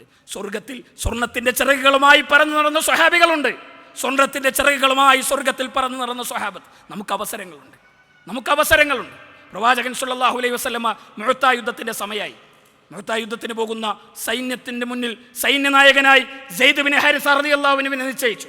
അദ്ദേഹത്തിൻ്റെ കയ്യിൽ ഇസ്ലാമിൻ്റെ പതാക കൊടുത്തു. ഇസ്ലാമിൻ്റെ പതാക ഏറ്റുവാങ്ങിയ സെയ്ദ് ബിൻ ഹാരിസ റളിയല്ലാഹു അൻഹുവിനോട് റസൂലുള്ളാഹി പറഞ്ഞു, നിനക്കെന്തെങ്കിലും സംഭവിച്ചാൽ, വൈൻ കുത്തില, നീ കൊല്ലപ്പെട്ടാൽ ഈ പതാക ജഅഫർ ബിൻ അബീ ത്വാലിബിന് കൊടുക്കണം. ജഅഫർ ബിൻ അബീ ത്വാലിബ് റളിയല്ലാഹു അൻഹുവിൻ്റെ മുന്നിൽ റസൂലുള്ളാഹി സ്വല്ലല്ലാഹു അലൈഹി വസല്ലം വന്നു. എന്നിട്ട് പറഞ്ഞു, വൈൻ കുത്തില, നീ കൊല്ലപ്പെട്ടാൽ നീ ഇതിന് അബ്ദുല്ലാഹി ബിൻ റവാഹ റളിയല്ലാഹു അൻഹു കൊടുക്കണം. ഇതിൻ്റെ അർത്ഥം അറിയാത്തവരല്ലല്ലോ സ്വഹാബത്ത്. ഇതിൻ്റെ അർത്ഥം അറിയാത്തവരാണോ സ്വഹാബികൾ? അവരുടെ മരണത്തിൻ്റെ ഡേറ്റാണ് പ്രവാചകൻ അവരുടെ കൈകളിലേക്ക് എഴുതി കൊടുത്തത്. ആ മരണത്തിൻ്റെ ഡേറ്റാണ് ആ പതാകയായിട്ട് അവർ ഏറ്റുവാങ്ങിയത്. നമുക്ക് ആലോചിക്കാൻ കഴിയുമോ സഹോദരങ്ങളെ? നമുക്ക് ഓർക്കാൻ കഴിയുമോ അങ്ങനത്തെ ഒരു നിമിഷം എന്ന് പറയുന്നത്? നമ്മുടെ മക്കളെ ജീവിതത്തിൽ ഇനി ഒരിക്കലും കാണാൻ കഴിയാത്തൊരു ദിവസം എന്ന് പറയുന്നത് ആലോചിക്കാൻ കഴിയുമോ നമുക്കാർക്കെങ്കിലും? ഓർക്കാൻ കഴിയുമോ നമുക്കാർക്കെങ്കിലും? നമ്മുടെ പ്രിയതമയെ ജീവിതത്തിൽ ഒരിക്കലും നാളെ ഇനി ഒരിക്കലും കാണാൻ കഴിയില്ല എന്ന് നമ്മളോട് ഉറപ്പ് പറയുന്ന ഒരു നിമിഷത്തെ നമുക്ക് ആലോചിക്കാൻ കഴിയുമോ? നിങ്ങൾ ഇനി ഒരിക്കലും മദീനയിലേക്ക് തിരിച്ചു വരില്ല. ഇബ്നു റവാഹയോടും ജഅഫർ ബിൻ അബീ ത്വാലിബിനോടും സെയ്ദ് ബിൻ ഹാരിസയോടും അല്ലാഹുവിൻ്റെ റസൂൽ സ്വല്ലല്ലാഹു അലൈഹി വസല്ലം പറയും. ആ പതാകയും ഏറ്റുവാങ്ങിയവർ നടക്കുമ്പോൾ അബ്ദുല്ലാഹി ബിൻ റവാഹ റളിയല്ലാഹുവിൻ്റെ കണ്ണുകളിൽ നിന്ന് 2 തുള്ളി കണ്ണുനീരിറ്റ് വീഴുന്നു. സ്വഹാബികൾക്ക് ബേജാറായി. അവർക്ക് ബേജാറായി. അവർ വിചാരിച്ചു ഇബ്നു റവാഹക്ക് മരിക്കാൻ പേടിയാണ്, അതുകൊണ്ടാണ് കരയുന്നത്. ഇബ്നു റവാഹ റളിയല്ലാഹു അൻഹു മറുപടി പറഞ്ഞു. അദ്ദേഹം പറഞ്ഞു, മരിക്കാൻ പേടിയായതുകൊണ്ടല്ല, ഖുർആനിലെ ആയത്ത് ആലോചിച്ചത് കൊണ്ടാണ്. വൈൻ മിൻകും ഇല്ലാ വാരിദുഹാ കാന അലാ റബ്ബിക ഹത്മൻ മഖ്ളിയ സുമ്മ നുനജ്ജിൽ ലദീന തഖൗ. നരകത്തിൻ്റെ വഴി കവാടത്തിങ്കൽ വരെ കടന്നു വരാത്തവരായി ഒരാളും തന്നെ ഇല്ല. എല്ലാവരും വരും. ആദം നബി അലൈഹി സ്വലാത്തു വസ്സലാം മുതൽ ഖിയാമത്ത് നാൾ വരെയുള്ള മുഴുവൻ മനുഷ്യരും ആ നരകത്തിൻ്റെ മുന്നിൽ കടന്നു വരും. സുമ്മ നുനജ്ജിൽ ലദീന തഖൗ. തഖ്വയുള്ളവരെ അല്ലാഹു രക്ഷിക്കും. അല്ലാഹു നമുക്ക് മാർക്കിടാൻ തീരുമാനിച്ചാൽ, നിസ്കാരത്തിന് മാർക്കിടാൻ തീരുമാനിച്ചാൽ, നോമ്പിന് മാർക്കിടാൻ തീരുമാനിച്ചാൽ, ഏത് അമലു സ്വാലിഹാത്തുകൾ കൊണ്ടാണ് സഹോദരങ്ങളെ നമുക്ക് രക്ഷപ്പെടാൻ കഴിയുക? അത് ആലോചിച്ചത് കൊണ്ടാണ് മഹാനായ ഇബ്നു റവാഹ റളിയല്ലാഹു അൻഹു കണ്ണ് നിറഞ്ഞത്. യുദ്ധത്തിന് പോയി. പ്രവാചകന്റെ വാക്കുകൾ പോലെ സെയ്ദ് ബിൻ ഹാരിസ മരിച്ചു വീണു. ജഅഫർ ബിൻ അബീ ത്വാലിബ് റളിയല്ലാഹു അൻഹു പതാക ഏറ്റെടുത്തു. അദ്ദേഹത്തിന്റെ 2 കൈകളും ശത്രുക്കൾ മുറിച്ചു മാറ്റി. അദ്ദേഹവും ആ യുദ്ധക്കളത്തിൽ മരിച്ചു വീണു. ഇബ്നു റവാഹ റളിയല്ലാഹു അൻഹു മരിച്ചു വീണു. ഖാലിദ് ബിൻ വലീദ് റളിയല്ലാഹു അൻഹു നേതൃത്വത്തിലാണ് പിന്നീട് ആ യുദ്ധം വിജയിക്കുന്നത്. ജഅഫർ ബിൻ അബീ ത്വാലിബ് റളിയല്ലാഹു അൻഹുവിന്റെ മരണ വാർത്ത കേട്ടപ്പോൾ ജഅഫർ റളിയല്ലാഹു അൻഹുവിന്റെ വീട്ടിലേക്ക് റസൂലുള്ളാഹി വരുന്നുണ്ട്. നബി സല്ലല്ലാഹു അലൈഹി വസല്ലം കയറി വരുമ്പോൾ പറക്കമുറ്റാത്ത ജഅഫർ റളിയല്ലാഹു അൻഹുവിന്റെ കുട്ടികൾ കളിച്ചുകൊണ്ടിരിക്കുന്ന മുറ്റത്ത്. ആ കളിച്ചുകൊണ്ടിരിക്കുന്ന കുട്ടികളെ കണ്ട് പ്രവാചകന് സങ്കടം സഹിക്കാൻ കഴിഞ്ഞില്ല. അവരെ ചേർത്ത് നിർത്തി. അനാഥ കുട്ടികളുടെ സംരക്ഷണത്തിനു വേണ്ടി പ്രവാചകന്റെ സംസാരങ്ങളുണ്ടായി. അനാഥകളെ കുറിച്ച് റസൂലുള്ളാഹി സംസാരിച്ചു. ജഅഫർ റളിയല്ലാഹു അൻഹുവിന്റെ ഭാര്യ ഓടി വന്നിട്ട് ചോദിച്ചു, നബിയെ, ജഅഫർ ബിൻ അബീ ത്വാലിബ് എന്തെങ്കിലും സംഭവിച്ചോ? ജഅഫർ റളിയല്ലാഹു അൻഹു എന്തെങ്കിലും പറ്റിയോ? അതുകൊണ്ടാണോ അങ്ങിങ്ങനെ സംസാരിക്കുന്നത്? ആ യുദ്ധക്കളത്തിലേക്ക് കൈകൾ ചൂണ്ടിക്കൊണ്ട് അള്ളാഹുവിൻ്റെ പ്രവാചകൻ സല്ലല്ലാഹു അലൈഹി വസല്ലമയുടെ മറുപടി, ആ യുദ്ധക്കളത്തിൽ മുറിച്ചു മാറ്റപ്പെട്ട കൈകളുടെ സ്ഥാനത്ത് സ്വർണത്തിൻ്റെ ചിറകുകളുമായി സ്വർഗത്തിൽ പറന്നു നടക്കുന്ന ജഅഫർ ബിൻ അബീ ത്വാലിബ് എന്ന് അള്ളാഹുവിൻ്റെ പ്രവാചകൻ പറഞ്ഞു.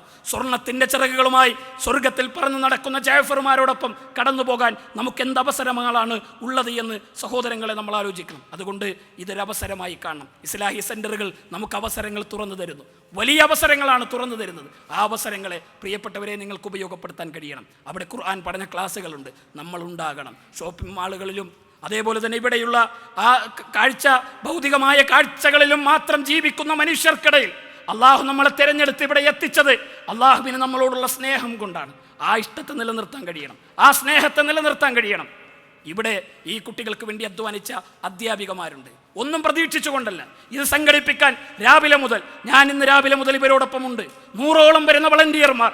ഒന്നും പ്രതീക്ഷിക്കാതെ, നിങ്ങൾ ആരെങ്കിലും എന്തെങ്കിലും കൊടുക്കുന്നതിനെക്കുറിച്ച് ആലോചിച്ച് ബേജാറായത് കൊണ്ടല്ല ആ ആളുകൾ രാവിലെ മുതൽ ഈ പ്രവർത്തനങ്ങളുമായി ഇവിടെ മുന്നോട്ട് നീങ്ങിയത്. നാളെ നമുക്ക് കിടക്കേണ്ട ഒരു ഖബറുണ്ട്. ഒരാൾ പോലും കൂട്ടിനില്ലാത്തൊരു ഖബറുണ്ട്. നമ്മുടെ പ്രവർത്തനങ്ങൾ മാത്രം കൂട്ടു നിൽക്കുന്ന ഒരു ഖബറുണ്ട്. 6 അടി മണ്ണിലേക്ക് ഒരുപാട് മയ്യത്തുകളുമായി ആളുകൾ കടന്നുപോയ ചരിത്രവും ദിവസങ്ങളുമൊക്കെ നമുക്ക് ഓർമ്മയുണ്ട്. 6 അടി മണ്ണിൽ നമ്മൾ ഇറക്കി വെക്കുമ്പോൾ, 6 അടി മണ്ണിലേക്ക് നമ്മൾ ഇറക്കി വെക്കുമ്പോൾ അമലുകൾ നമ്മുടെ കൂടെ ഉണ്ടാകും. ഇത്തരം നന്മകൾ നമ്മുടെ ഖബറിൽ നമ്മുടെ കൂടെ ഉണ്ടാകണം. അതിനുവേണ്ടിയുള്ള അവസരങ്ങളായിട്ടാണ് അവരെല്ലാവരും ഇത് പ്രവർത്തിക്കുന്നത്. ഞാൻ എൻ്റെ ഹൃദയം നിറഞ്ഞ നന്ദി, വളരെ സ്നേഹം ആ മദ്രസയിലെ കുട്ടികൾക്ക് അവരുടെ അത്ഭുതകരമായ ആ പ്രവർത്തനത്തിന് ഞാൻ അർപ്പിക്കുകയാണ്. അള്ളാഹു നമ്മൾ ഇന്ന് ഇതെല്ലാം ഇത് സ്വീകരിക്കുമാറാകട്ടെ. സഹോദരങ്ങളെ, ഒരു 2 കാര്യങ്ങൾ കൂടി നിങ്ങളോട് സൂചിപ്പിക്കാനുണ്ട്. 3-4 മിനിറ്റുകൾ കൊണ്ട് ഞാൻ എൻ്റെ സംസാരം അവസാനിപ്പിക്കുകയാണ്. പ്രിയപ്പെട്ടവരെ, ഒരുപാട് പ്രയാസങ്ങൾക്കിടയിലാണ് നമ്മുടെ നാട് കടന്നു പോകുന്നത്. ഒരുപാട് ആശങ്കകൾക്കിടയിലാണ് നമ്മൾ മുന്നോട്ട് പോകുന്നത്. ലഹരിയുടെ ഭീകരമായ പിടുത്തത്തിൽ നമ്മുടെ കുട്ടികളെങ്ങനെ രക്ഷപ്പെടുത്തുമെന്ന് ആലോചിക്കുന്ന ബേജാറുകളിലാണ് മനുഷ്യർ ജീവിച്ചു കൊണ്ടിരിക്കുന്നത്. നമുക്ക് പരിഹാരങ്ങൾ ഉണ്ടാകണം. 2 കാര്യങ്ങൾക്കാണ് ഞാൻ ഇന്നിവിടെ എഴുന്നേറ്റ് നിൽക്കുന്നത്. ഒന്നെൻ്റെ സംസാരം കഴിഞ്ഞു, രണ്ടാമത്തേത് നിങ്ങൾക്കൊരു പരിഹാരത്തെക്കുറിച്ച് സംസാരിക്കുവാനാണ്. കേരളത്തിൽ ജാമിയ നദ്വി എന്ന് പറയുന്നൊരു സ്ഥാപനമുണ്ട്. ജാമിയ നദ്വി എന്ന് പറയുന്നത് മനോഹരമായ ഒരു ക്യാമ്പസാണ്. എടവണ്ണയിലാണ്, മലപ്പുറം ജില്ലയിലെ എടവണ്ണയിലാണ്. ഒരുപാട് പരാധീനതകൾക്കിടയിൽ, ഒരുപാട് പ്രയാസങ്ങൾക്കിടയിൽ, ഒരുപാട് കാലത്തെ യാത്ര ചെയ്ത് 60 കൊല്ലത്തെ യാത്രകൾക്ക് ശേഷം ഇന്ന് അതിൻ്റെ പുതിയൊരു തലത്തിലേക്കുള്ള യാത്രയുടെ തുടക്കത്തിലാണ് ആ മനോഹരമായ സ്ഥാപനമുള്ളത്. ഒരുപാട് അവസരങ്ങൾ നിങ്ങളുടെ കുട്ടികൾക്ക് ആ സ്ഥാപനത്തിലുണ്ട്. നിങ്ങളുടെ കുട്ടികളെ സ്കൂളുകളിൽ ചേർക്കണമെന്ന് നിങ്ങൾ ആഗ്രഹിക്കുന്നുണ്ടെങ്കിൽ വലിയ സൗകര്യങ്ങളോടെ ആ സ്ഥാപനം നിങ്ങളെ കാത്തിരിക്കുന്നുണ്ട്. അവിടെ ഹയർ സെക്കൻഡറി തലങ്ങളിൽ വ്യത്യസ്തങ്ങളായ കോഴ്സുകൾ, മെഡിക്കൽ എഞ്ചിനീയറിംഗ് കോഴ്സുകൾ നമുക്കവിടെ പഠിക്കാൻ കഴിയും. CS, CMA, കൊമേഴ്സ് കോഴ്സുകൾ നമുക്കവിടെയുണ്ട്. ഹ്യൂമാനിറ്റീസ് ബാച്ചുകളുണ്ട്. അറബിക് കോളേജുകളിൽ പഠിക്കണമെന്ന് ആഗ്രഹിക്കുന്നവർക്ക് ഹയർ സെക്കൻഡറിയോടൊപ്പം അറബിക് കോളേജുകളിൽ പഠിക്കാനുള്ള അവസരങ്ങളുണ്ട്. ആർട്സ് കോളേജുകളിൽ ഡിഗ്രി പഠിക്കാനുള്ള അവസരങ്ങളുണ്ട്. ആർട്സ് കോളേജുകളിൽ ഡിഗ്രി പഠിക്കുന്നതോടൊപ്പം തന്നെ ജാമിയ നദ്വിയുടെ സ്വലാഹി ബിരുദം നേടാനുള്ള അവസരങ്ങളുണ്ട്. പെൺകുട്ടികൾക്കും ആൺകുട്ടികൾക്കും സ്കൂൾ വിദ്യാഭ്യാസത്തോടൊപ്പം ഹിഫ്ള് പഠിക്കാനുള്ള അവസരങ്ങളുണ്ട്. പെൺകുട്ടികൾക്ക് മാത്രം ഹയർ സെക്കൻഡറി സ്കൂളുകളുണ്ട്. പെൺകുട്ടികൾക്ക് മാത്രം ഹിഫ്ളുള്ള സ്കൂളുകളുണ്ട്. തഹ്ഫീദുൽ ഖുർആന്റെ സ്ഥാപനങ്ങളുണ്ട് സ്കൂൾ വിദ്യാഭ്യാസത്തോടൊപ്പം. അങ്ങനെ 40-ലധികം ഏക്കറുകളിലായി പ്രവിശാലമായൊരു സ്ഥാപനമായി ജാമിയ നദ്വിയ മാറിയ ഒരു കാലത്താണ്. നിങ്ങൾ ആ സ്ഥാപനത്തെക്കുറിച്ച് മനസ്സിലാക്കണം. നിങ്ങളുടെ കുട്ടികൾക്ക് സുരക്ഷിതമായി പഠിക്കാൻ അവസരങ്ങളുള്ള ഒരു സ്ഥാപനം നിങ്ങൾ അന്വേഷിക്കുന്നുണ്ടെങ്കിൽ നിങ്ങൾ എടവണ്ണയിലൊന്ന് വരണം. നിങ്ങൾ ആ സ്ഥാപനത്തെ കാണണം, നിങ്ങൾ ആ സ്ഥാപനത്തെ അറിയണം. നിങ്ങൾ ആ സ്ഥാപനത്തിൻ്റെ പുതിയ വളർച്ചയെയും പുതിയ നാൾ വഴികളെയും നിങ്ങൾ നേരിട്ട് കണ്ട് നിങ്ങൾ അനുഭവിക്കണം. പരാധീനതകളുടെ പ്രയാസങ്ങളുടെ കാലഘട്ടങ്ങളിൽ നിന്ന് ഒരു കുതിച്ചുചാട്ടത്തിലേക്കാണ് നാം യാത്രയാകുന്നത്. നിങ്ങളുടെ കുട്ടികൾക്ക് ഹയർ സെക്കൻഡറി പഠിക്കുന്നതോടൊപ്പം ഖുർആൻ മനഃപ്പാഠമാക്കാൻ ആഗ്രഹിക്കുന്നുണ്ടെങ്കിൽ ജാമിയയിൽ നിങ്ങൾക്ക് അവസരമുണ്ട്. എൻട്രൻസ് പഠിക്കുന്നതോടൊപ്പം ഹിഫ്ള് പഠിക്കണമെന്ന് ആഗ്രഹിക്കുന്നുണ്ടെങ്കിൽ ജാമിയയിൽ നിങ്ങൾക്കതിന് അവസരമുണ്ട്. എല്ലാ തരം കോഴ്സുകൾക്കും ജാമിയ നദ്വിയിൽ നിങ്ങൾക്ക് അവസരമുണ്ട്. കേരളത്തിലൊരു വലിയ സ്വകാര്യ സർവകലാശാലയെക്കുറിച്ച് ആലോചിക്കുന്നുണ്ടെങ്കിൽ ജാമിയ നദ്വിയ അതിൻ്റെ യാത്രകളിലാണ്. അതുകൊണ്ട് തന്നെ ആ സ്ഥാപനത്തെക്കുറിച്ച് നിങ്ങൾ അറിയണം, കൂടുതൽ മനസ്സിലാക്കണം, കൂടുതൽ അതിനെ ഉൾക്കൊള്ളാൻ ശ്രമിക്കണമെന്നാണ് ഒന്നാമതായി എനിക്ക് സൂചിപ്പിക്കാനുള്ളത്. രണ്ടാമത്തൊരു കാര്യം, ജാമിയ നദ്വിയുടെ യാത്രയിൽ നിങ്ങളുടെ സഹായങ്ങൾ ഉണ്ടാകണം. അതിൻ്റെ ശരിയ കോളേജ് എന്ന് പറയുന്നത്, അതിൻ്റെ തഹ്ഫീദുൽ ഖുർആൻ സ്ഥാപനങ്ങൾ, പെൺകുട്ടികളുടെയും ആൺകുട്ടികളുടെയും തഹ്ഫീദുൽ ഖുർആൻ സ്ഥാപനങ്ങൾ എന്ന് പറയുന്നത് അവരെ തികച്ചും സൗജന്യമായാണ് നമ്മൾ പഠിപ്പിക്കുന്നത്. എനിക്ക് ഖുർആൻ പഠിക്കാൻ കഴിഞ്ഞിട്ടില്ല, പക്ഷേ എൻ്റെ ചിലവിൽ ഖുർആൻ പഠിക്കുന്നൊരു ഹാഫിൾ ഉണ്ടാകണം എന്ന് നിങ്ങൾക്ക് ആഗ്രഹിക്കാൻ കഴിയണം. എനിക്കൊരു പ്രബോധകനെ ഉണ്ടാക്കാൻ എൻ്റെ വീട്ടിൽ നിന്നൊരു പ്രബോധകൻ ഉണ്ടായിട്ടില്ല, എന്നാൽ എൻ്റെ ചിലവിൽ നിന്നൊരു പ്രബോധകൻ ഉണ്ടാകണം എന്ന് നിങ്ങൾക്ക് ആഗ്രഹിക്കാൻ കഴിയണം. ഒരു കുട്ടിക്ക് ഒരു വർഷത്തെ ചിലവെന്ന് പറയുന്നത് 70,000 രൂപയാണ്, ഇന്ത്യൻ രൂപയാണ്. നിങ്ങൾക്കൊരു ഒന്നായോ ഗഡുക്കളായോ ഒക്കെ നിങ്ങൾക്കതിന് നൽകാം. പകുതി നിങ്ങൾക്ക് സ്പോൺസർ ചെയ്യാൻ കഴിയുന്ന അവസരമുണ്ട്. ഒരു മാസത്തെങ്കിലും നമുക്ക് ചെയ്യാൻ കഴിയുന്ന ആളുകൾ ആ സ്ഥാപനത്തെ സഹായിക്കേണ്ട ഒരു ഘട്ടമാണ് ഇപ്പോൾ. ഈ കുതിച്ചുചാട്ടത്തിൽ ജാമിയ നദ്വിയോടൊപ്പം നിങ്ങൾ ഉണ്ടാകണം. കേരളത്തിൽ ഇസ്ലാഹി പ്രസ്ഥാനത്തിൻ്റെ അഭിമാനമായി, കേരളത്തിലെ മുജാഹിദുകളുടെ ഒരു സ്വകാര്യ അഹങ്കാരമായി ജാമിയ നദ്വിയ ഉയർന്നു നിൽക്കുമെന്നത് ഈ യാത്രയുടെ ഒരു ബാക്കി പത്രമാണ് ഇൻഷാ അള്ളാഹ്. അതുകൊണ്ട് ഈ സ്ഥാപനത്തിൻ്റെ കൂടെ നിങ്ങൾ ഉണ്ടാകണം, അതിനെ സഹായിക്കണം. അതിന് നിങ്ങൾക്ക് പുറത്ത് രജിസ്ട്രേഷൻ കൗണ്ടർ നിങ്ങൾ കണ്ടിട്ടുണ്ടാകും, അവിടെ ജാമിയ നദ്വിയുടെ പ്രതിനിധികൾ ഉണ്ടാകും. അതോടൊപ്പം തന്നെ ഇക്ബാൽ സാഹിബ് വേങ്ങര അല്ലെങ്കിൽ മുഹമ്മദ് സുൽഫിക്കർ സാഹിബ് അടക്കമുള്ള ആളുകളെ ഇന്നല്ലെങ്കിൽ നിങ്ങൾക്കടുത്ത ദിവസങ്ങളിലൊക്കെ അതിൻ്റെ സഹായങ്ങൾ വാഗ്ദാനം ചെയ്യുകയോ ഏൽപ്പിക്കുകയോ നിങ്ങൾക്കൊക്കെ ചെയ്യാൻ കഴിയും. ഈ യാത്രയിൽ നിങ്ങൾ ഞങ്ങളുടെ കൂടെ ഉണ്ടാകണം. നമ്മുടെ കുട്ടികളെ സുരക്ഷിതരായി ഒരു കഴുകന്മാർക്കും വിട്ടുകൊടുക്കാതെ, ഒരു ആക്ടിവിസ്റ്റുകൾക്കും വിട്ടുകൊടുക്കാതെ, മലബാറിൻ്റെ ഹൃദയഭൂമികളിൽ മഴവിൽ കൊട്ടാരങ്ങളും മഴവിൽ കൊടികളുമായി കടന്നു വരുന്ന സകല ആക്ടിവിസ്റ്റുകളുടെയും കൈകളെ തടുത്തു നിർത്തി ജാമിയ നദ്വിയ പോലുള്ള സ്ഥാപനങ്ങൾ ഒരു കൊടുങ്കാറ്റ് പോലെ അത്തരം ചിന്തകൾക്കെതിരെ ആഞ്ഞടിക്കുന്ന ഈ ഘട്ടത്തിൽ ആ കൊടുങ്കാറ്റടിക്കാനുള്ള വേഗതയ്ക്ക് നിങ്ങളുടെ തണലുണ്ടാകണം, സഹായങ്ങളുണ്ടാകണം. നമുക്ക് ചെയ്യാൻ കഴിയുന്ന ഏറ്റവും നല്ല ഒരു സൽപ്രവർത്തനമായി, ഒരു ജാരിയത്തായ സുദക്കയായി, എന്നും നിലനിൽക്കുന്ന ഒരു നന്മയായി ഈ നന്മയെ നിങ്ങൾ കാണണം എന്നുകൂടി ഓർമ്മപ്പെടുത്തി ഞാൻ എൻ്റെ വാക്കുകൾക്ക് വിരാമം കുറിക്കുന്നു. അള്ളാഹുവേ, ഞങ്ങളിൽ നിന്ന് കടന്നുപോയ മുഴുവൻ പണ്ഡിതന്മാർ, നേതാക്കന്മാർ എല്ലാവർക്കും നീ സ്വർഗം നൽകി അനുഗ്രഹിക്കണം റഹ്മാനെ. ഒരുപാട് ത്യാഗോജ്ജലമായ പ്രവർത്തനങ്ങളിലൂടെ നന്മകളെ നേടിയെടുത്ത, നന്മകൾക്ക് വേണ്ടി മുന്നിൽ നിന്ന മഹാപണ്ഡിതന്മാരുടെ രക്തവും വിയർപ്പുമാണ് മുജാഹിദ് പ്രസ്ഥാനം എന്ന് പറയുന്നത്. റിയാദ് ഇന്ത്യൻ ഇസ്ലാഹി സെന്റർ എന്ന് പറയുന്നത് ഇവിടെ പേര് പറയാത്ത ഒരുപാട് മനുഷ്യരുടെ വിയർപ്പ് തുള്ളികളാണ്. നാദാ, നീ അവർക്കെല്ലാം സ്വർഗം നൽകി അനുഗ്രഹിക്കണം റഹ്മാനെ. സ്വർഗത്തിൽ അവരോടൊപ്പം ഒരുമിച്ച് ചേരാനുള്ള സൗഭാഗ്യം ഞങ്ങൾക്ക് നീ പ്രദാനം ചെയ്യണം റഹ്മാനെ. ലോകത്തൊരുപാട് പീഡിപ്പിക്കപ്പെടുന്ന മനുഷ്യരുണ്ട്. ഫലസ്തീനിൻ്റെ തെരുവോരങ്ങളിൽ പീഡിപ്പിക്കപ്പെടുന്നവരുണ്ട്. ലോകത്തിൻ്റെ വ്യത്യസ്തങ്ങളായ രാജ്യങ്ങളിൽ പീഡനങ്ങൾ അനുഭവിക്കുന്നവരുണ്ട്. സമാധാനം നൽകി അനുഗ്രഹിക്കണം റഹ്മാനെ. രോഗങ്ങൾ കൊണ്ട് പ്രയാസപ്പെടുന്നവർ, ഒരുപാട് മനുഷ്യർ പ്രാർത്ഥിക്കണമെന്ന് വസിയത്ത് ചെയ്തവരുണ്ട്. അള്ളാഹുവെ, അവരുടെ എല്ലാം രോഗങ്ങൾ നീ ഷിഫയാക്കി കൊടുക്കണം റഹ്മാനെ. അള്ളാഹുവെ, ഞങ്ങളിൽ നിന്ന് മരണപ്പെട്ടു പോയ മുഴുവൻ ആളുകൾ അവരുടെ ഖബർ ജീവിതം നീ വിശാലമാക്കി കൊടുക്കണം റഹ്മാനെ. അള്ളാഹുവെ, എല്ലാവിധത്തിലുള്ള നന്മകളിൽ ഞങ്ങളെ ഒരുമിച്ച് ചേർക്കണം റഹ്മാനെ. ഞങ്ങളുടെ മക്കളിൽ ഞങ്ങൾക്ക് കൺകുളിർമ നൽകണം റഹ്മാനെ. ഞങ്ങൾക്ക് സമാധാനം നൽകണം റഹ്മാനെ. ഞങ്ങൾക്ക് ആശ്വാസം നൽകണം റഹ്മാനെ. റബ്ബനാ തഖബ്ബൽ മിന്നാ ഇന്നക അൻതസ് സമീഉൽ അലീം വതുബ് അലൈനാ ഇന്നക അൻത തവ്വാബുർ റഹീം. ആമീൻ ആമീൻ ബിറഹ്മതിക യാ അർഹമർ റഹീമീൻ. വൽഹംദുലില്ലാഹി റബ്ബിൽ ആലമീൻ. അസ്സലാമു അലൈക്കും വറഹ്മത്തുള്ളാഹി വബറകാതുഹു.